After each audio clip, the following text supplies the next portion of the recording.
تصور کریں قدیم دنیا کا سب سے عظیم شہر اسکندریہ شہر میں تقریباً 4000 عوامی حمام ہیں جن کے نیچے بھٹیاں جل رہی ہیں، لیکن حیرت کی بات یہ ہے کہ ان بھٹیوں میں لکڑی نہیں جل رہی۔ بالکل، وہاں لکڑی نہیں تھی۔ ہاں، ان میں دنیا کی قیمتی ترین کتابیں، دستاویزات اور سکرولز ڈالے جا رہے ہیں۔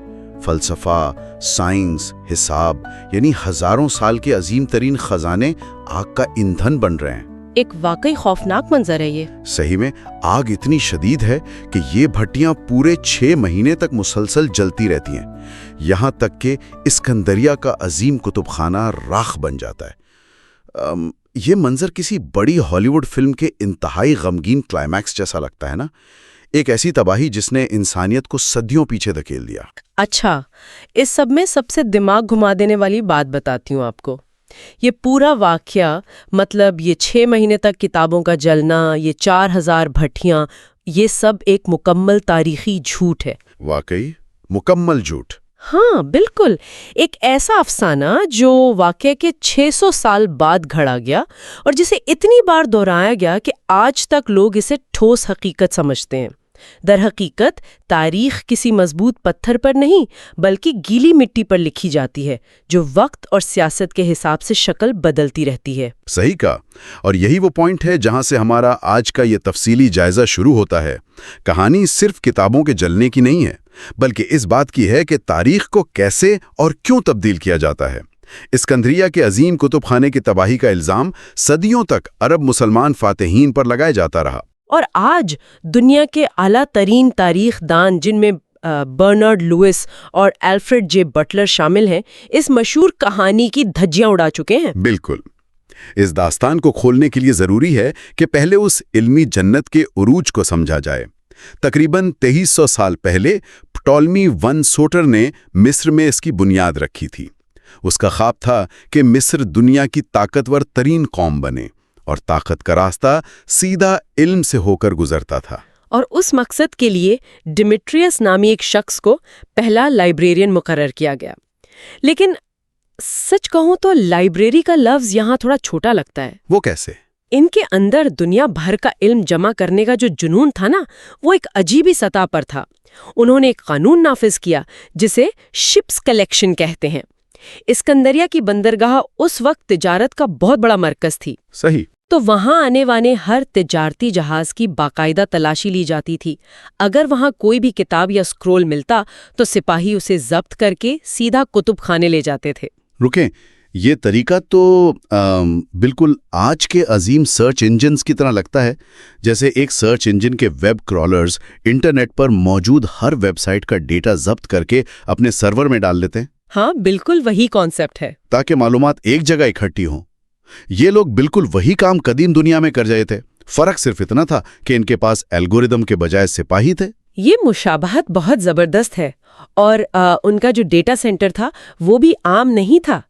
جب سکرولز لائبریری آتے تو وہاں موجود ماہرین ان کی نقلیں تیار کرتے، پھر اصل کتاب وہ اپنے سرور یعنی خزانے میں رکھ لیتے اور کاپی جہاز والوں کو واپس کر دی جاتی۔ حیرت کی بات ہے، ایک بہت ہی جنونی عمل تھا یہ۔ بالکل، اور اس کے ذریعے انہوں نے 5 لاکھ سے زیادہ سکرولز جمع کر لیے تھے۔ یہ صرف کتابوں کا گودام نہیں تھا، اسے موزیون کہا جاتا تھا، یعنی میوزس کا مندر۔ یہ ایک ایسی جگہ تھی جہاں دنیا بھر کے عظیم سائنسدان بیٹھ کر تحقیق کرتے تھے۔ اچھا، اور ان سائنسدانوں کے کارنامے ایسے ہیں جو آج بھی حیران کر دیتے ہیں۔ مثال کے طور پر ایراتوستھینیس کو ہی لے لیں۔ اس شخص نے یہیں رہ کر زمین کی گولائی اور اس کی پیمائش کی تھی، اور سب سے دلچسپ بات یہ ہے کہ بغیر کسی سیٹلائٹ یا ماڈرن ٹیکنالوجی کے۔ ہاں، صرف سورج کے سائے اور ایک لاٹھی کی مدد سے۔ صحیح، اس نے دیکھا کہ سین کے مقام پر ایک دن سورج سیدھا سر کے اوپر ہوتا ہے، سایہ نہیں بنتا، جبکہ اسی دن اسکندریہ میں لاٹھی کا سایہ بنتا ہے۔ فاصلے اور زاویے کا حساب لگا کر اس نے زمین کا مکمل سائز بتا دیا، جو آج کی پیمائش کے تقریباً برابر ہے۔ اور اسی جگہ ایرسٹاچس نے صدیوں پہلے یہ بتایا کہ زمین مرکز نہیں ہے، بلکہ وہ سورج کے گرد گھومتی ہے۔ پھر ہیرون نامی انجینئر نے خود بخود چلنے والی مشینیں بنائیں، بھاپ سے چلنے والا انجن ایجاد کیا۔ کمال ہے۔ اور ہائپاتیا جیسی عظیم خاتون سائنسدان کا ذکر بھی ضروری ہے جس نے ایسٹرولیب جیسی پیچیدہ ایجادات پر کام کیا تھا۔ ان سب باتوں کو سن کر میرے ذہن میں ایک تصادم کا خیال آتا ہے، یعنی جب اتنے مختلف مذاہب، عقائد اور نسل کے لوگوں کو ایک ہی چھت کے نیچے جمع کیا جائے تو قدیم دنیا میں یہ عام طور پر خون ریزی کا سبب بنتا تھا۔ وہاں الگ خیالات کے لوگوں کا ایک ساتھ کام کرنا کیسے ممکن ہوا؟ اصل میں یہی اس مرکز کا جادو تھا۔ یہ صرف ایک لائبریری نہیں تھی، یہ دنیا کا پہلا آفاقی علمی مرکز تھا۔ انہوں نے مذہب کو سائٹ پر رکھ کر صرف علم کو اہمیت دی۔ پٹولمی II کے دور میں 70 یہودی عالموں کو دعوت دی گئی کہ وہ اولڈ ٹیسٹمنٹ کا ترجمہ کریں۔ اچھا، جسے سیپٹوجینٹ کہا جاتا ہے؟ ہاں، یعنی ایک ہی عمارت میں فلسفی اور مذہبی عالم بیٹھ کر اپنے عقائد سے بالاتر ہو کر کام کر رہے تھے۔ لیکن جیسا کہ تاریخ کا دستور ہے نا، کوئی بھی ایسی جنت ہمیشہ محفوظ نہیں رہ سکتی، خصوصاً جب سیاسی ہنگامے شروع ہو جائیں۔ تو جب ہم اس عظیم سرچ انجن کے سرور ڈاؤن ہونے کی بات کرتے ہیں تو پہلا واقعات 48 BC کا پیش کیا جاتا ہے، جب جولیس سیزر وہاں موجود تھا۔ صحیح کہہ رہے ہیں آپ۔ کہا جاتا ہے کہ جنگ کے دوران سیزر نے بچ نکلنے کے لیے دشمن کے جہازوں کو آگ لگا دی۔ ہوا تیز تھی تو آگ پھیل کر سیدھا کتب خانے تک پہنچ گئی اور سب کو جلا کر راکھ کر دیا۔ سینیکا اور پلوٹارک جیسے قدیم مورخین کی تحریروں سے لوگ یہی نتیجہ نکالتے آئے ہیں۔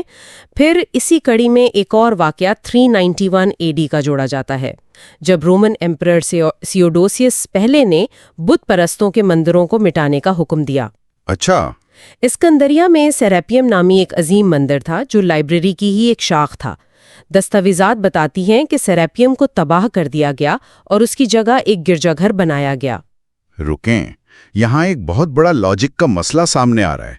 اگر 48 BC میں سیزر نے پوری لائبریری جلا دی تھی تو پھر ہائپیٹیا جیسی سائنسدان جو صدیوں بعد آئیں وہ وہاں بیٹھ کر تحقیق کیسے کر رہی تھی؟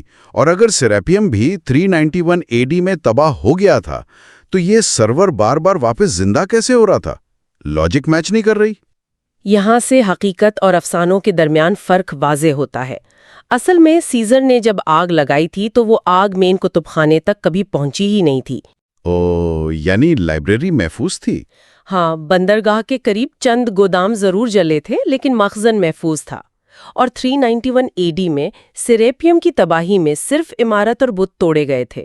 کسی بھی لکھنے والے نے اس وقت وہاں کتابوں کے جلانے کا ایک لفظ نہیں لکھا۔ مطلب ہمارا دماغ عادی ہو چکا ہے ہر بڑی تباہی کو ایک ڈرامائی ایونٹ کے طور پہ دیکھنے کا۔ ہم چاہتے ہیں کہ کوئی ولن آئے، آگ لگائے اور کہانی ختم ہو جائے، لیکن ریئل لائف میں سسٹم ایسے فیل نہیں ہوتے۔ ایگزیکٹلی، اس عظیم کتب خانے کی موت اچانک کسی آگ سے نہیں ہوئی تھی۔ یہ صدیوں پر محیط آہستہ آہستہ مرنے کا عمل تھا۔ رومن حکمرانوں نے بجٹ روک لیے، نئے سکرولز کی کاپنگ بند ہوئی تو قدیم پپائرس وقت کے ساتھ خود بخود گل سڑ کے ختم ہونے لگے، دیمک نے چاٹ لیا۔ صحیح، تو اس کا مطلب ہے کہ 5ویں صدی تک آتے آتے وہ عظیم علمی مرکز پہلے ہی اپنی اہمیت کھو چکا تھا اور خندر بن چکا تھا۔ لیکن یہاں سے ایک زبردست ٹوسٹ آتا ہے۔ اگر یہ جنت تباہ ہو چکی تھی تو صدیوں سے مغربی دنیا میں اس کی موت کا سارا الزام 642 AD میں وہاں آنے والے عرب مسلمان فاتحین پر کیوں لگایا جاتا ہے؟ وہ بھٹیوں والی کہانی کہاں سے آئی؟ یہ تاریخ کا وہ حصہ ہے جس پر مغربی تاریخ دان جیسے برنرڈ لوئس نے بہت گہرا کام کیا ہے۔ کہانی یہ پھیلائی گئی کہ عرب جنرل عامر ابن العاص نے اسکندریہ فتح کیا تو جان دی گرامیرین نام عالم نے کتابیں مانگی۔ ہاں، اور پھر عامر ابن العاص نے کیلف عمر سے پوچھا۔ بالکل، اور کیلف عمر کا جو جملہ مشہور کیا گیا وہ یہ تھا کہ اگر یہ کتابیں قرآن کے مطابق ہیں تو ضرورت نہیں، اور اگر خلاف ہیں تو نقصان دہ ہیں، اس لیے جلا برو۔ اور اس جملے کے بعد وہ ایکشن شروع ہوتا ہے کہ کتابوں کو 4000 بھٹیوں میں ڈال دیا گیا 6 مہینے کے لیے۔ سننے میں تو بہت کیچی کہانی ہے، لیکن فزکس اور کامن سینس اسے سپورٹ نہیں کرتے۔ وہ کیسے؟ دیکھیں، پہلی بات تو یہ کہ سکرولز کا بہت سا ڈیٹا ویلم پر محفوظ تھا۔ ویلم کاغذ نہیں ہوتا، جانوروں کی کھال ہوتی ہے، اور کھال کو بھٹی میں ایندھن کے طور پر جلنے میں بہت مسئلہ ہوتا ہے، کھال ایسے سلگتی نہیں ہے۔ بالکل صحیح پوائنٹ ہے۔ اور اگر میتھ کی بات کریں تو 4000 حماموں کو مسلسل 6 مہینے جلانے کے لیے تقریباً 14 ملین یعنی 1,40,00,000 کتابوں کی ضرورت ہوتی۔ اتنی کتابیں تو دنیا میں موجود ہی نہیں تھیں۔ ہاں، حساب ہی آپس میں ٹکراتا ہے۔ لیکن اس سے بھی بڑی سچائی جو الفریڈ جے بٹلر سامنے لائے وہ یہ تھی کہ جس جان دا گرامیرین کا اس کہانی میں ذکر ہے وہ فتح کے وقت زندہ ہی نہیں تھا۔ اس کی موت اس واقعے سے صدیوں پہلے ہو چکی تھی۔ یہ تو بالکل ایسا ہی ہے کہ کوئی آج انٹرنیٹ پر یہ افواہ پھیلا دے کہ 18 سینچری کی جنگ میں فوجی نے اسمارٹ فون سے ویڈیو بنائی تھی۔ اور عجیب بات یہ ہے کہ 642 AD میں اس فتح کے وقت کسی نے کتاب جلانے کا ذکر نہیں کیا، حتیٰ کہ جان آف نیکیو جو اس دور کا عیسائی مورخ تھا اس نے بھی ایک لفظ نہیں لکھا۔ اس لیے نہیں لکھا کیونکہ وہاں جلنے کے لیے کوئی لائبریری تھی ہی نہیں، اور ویسے رومن فوج کو 11 مہینے کا وقت دیا گیا تھا کہ وہ اپنا سارا قیمتی سامان لے جائیں۔ اگر کوئی قیمتی سکرولز تھے تو وہ آرام سے انہیں نکال سکتے تھے۔ صحیح۔ اور اس دور کے اسلامی اصولوں کے مطابق بھی کسی مقدس کتاب کو جلانا منع تھا۔ شروعاتی مسلمان تو قدیم فلسفے کے بہت بڑے محافظ تھے۔ بالکل، انہوں نے تو باقاعدہ ترجمے کروائے تھے۔ تو یہاں پر آ کر پورا سٹرکچر گر جاتا ہے مت کا۔ لیکن پھر ذہن میں ایک پریشان کن سوال ابھرتا ہے، اگر یہ کہانی مکمل طور پر بے بنیاد ہے تو یہ آئی کہاں سے؟ اگر مغرب نے صدیوں بعد عیسائیت کو ڈیفینڈ کرنے کے لیے یہ نہیں لکھی تو بنائی کس نے؟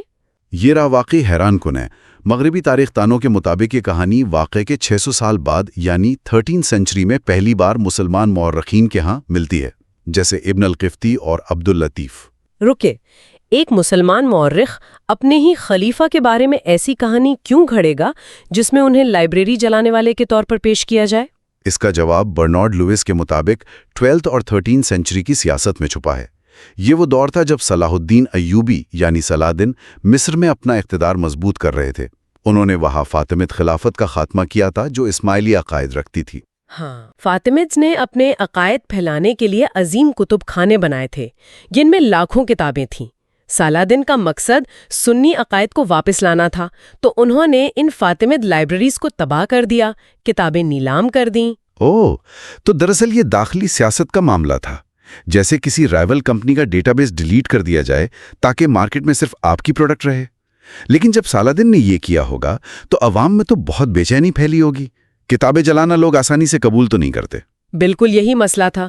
صلادن کے اس فیل کو جسٹیفائی کرنے کے لیے اس دور کے مورخین نے ایک افسانہ تیار کیا۔ انہوں نے کیلف عمر کی ناقابل تردید شخصیت کا سہارا لیا۔ ان کی لاجک یہ تھی کہ اگر اسلام کے اتنے عظیم لیڈر نے گمراہ کن کتابیں جلائی تھیں تو صلادن بھی کچھ غلط نہیں کر رہے۔ یہ تو سیاسی پروپیگنڈا کی انتہا ہے۔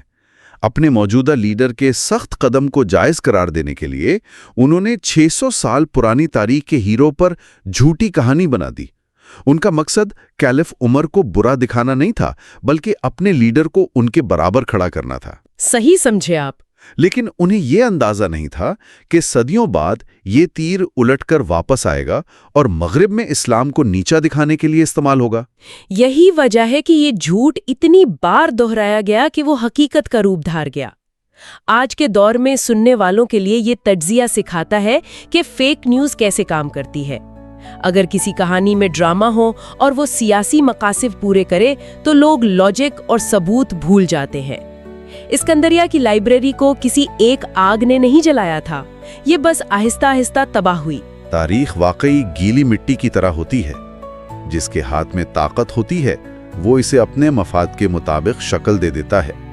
اس پوری تحقیق کے بعد ایک بے چین کرنے والا خیال ذہن میں ضرور آتا ہے۔ اگر دنیا کے سب سے عظیم کتب خانے کی تباہی کی سب سے مشہور کہانی دراصل کسی اور دور کے سیاسی مقاصد کے لیے ایجاد کی گئی تھی، تو آج ہماری کتابوں میں ایسی اور کتنی مانی ہوئی حقیقتیں لکھی ہیں جو بس سیاسی پروپیگنڈا تھی اور جنہیں ہم آج تک سچ سمجھ رہے ہیں۔ سننے والوں کو ضرور اس پر سوچنا چاہیے۔